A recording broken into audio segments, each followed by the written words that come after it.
O'rta asrlarning eng mashhur va adolatli qo'mondoni. Temuriylar sulolasining bosh bo'g'ini Amir Temur. Bugun Navoiy Innovatsiyalar universiteti talabalaridan aynan mana shu buyuk shaxs Amir Temur haqida so'rab ko'ramiz. Assalomu alaykum. Assalomu alaykum. Amir Temur haqida nimalarni bilasiz? Muhammad Darag'ay Bahodir o'g'li Amir Temur 1336-yil 9-aprelda Shahrisabz yaqinidagi Xo'javor qishlog'ida tug'ilib topgan. Rahmat javob. Assalomu alaykum.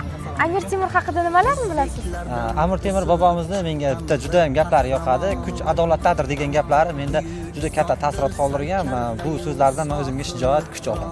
Rahmat javob. Sog' bo'ling. Assalomu alaykum. Amir Temur haqida nimalarni bilasiz? Amir Temur bobomiz Qur'onda yod olgan, qo'rqmas, jasur, chavandoz bo'lgan. 25 yoshida Shahrisabz hokimini lavozimini egallagan.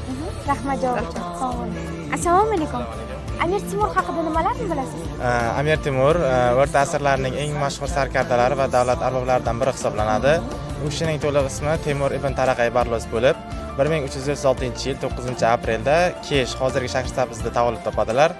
U kishi Temuriylar sulolasining asoschisi hisoblanib, 1370-yilda hokimiyat tepasiga keladilar. Ular dastlab Samarqandni poytaxt qiladilar va Moran Nahrni birlashtirib, katta imperiyaga asos soladi. Rahmat. Assalomu alaykum. Amir Temur haqida nimalarni bilasiz?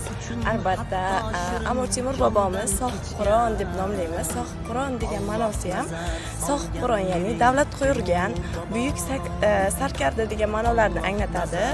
Amir Temur bobomiz 1405-yil Ororotda, ya'ni hozirgi Qozog'istonda vafot etganlar. Amir Temur bobomiz buyuk Temuriylar imperiyasini qurgan. Rahmat javob uchun sog' bo'ling. Amir Temur haqida nimalarni bilasiz? Amir Temur Samarqandni o'z imperiyasining poytaxti qilgan va u yerda ko'plab madaniy obidalar qurdirgan. Hozirda Amir Temurning qabri Samarqand viloyatidagi Go'ra Amir maqbarasida joylashgan. Rahmat javob uchun. Amir Temur haqida nimalarni bilasiz? Amir Temur buyuk sarkarda o'sha hozirgi Samarqand, Qarshi shaharlarida o'sha hozirgi darajaga kelishiga sababchi bo'lgan o'sha shaharlarning asoschisi desak ham adashmaymiz. O'sha jang sirlarini mukammal biladigan buyuk bobo kalonimiz bo'lgan.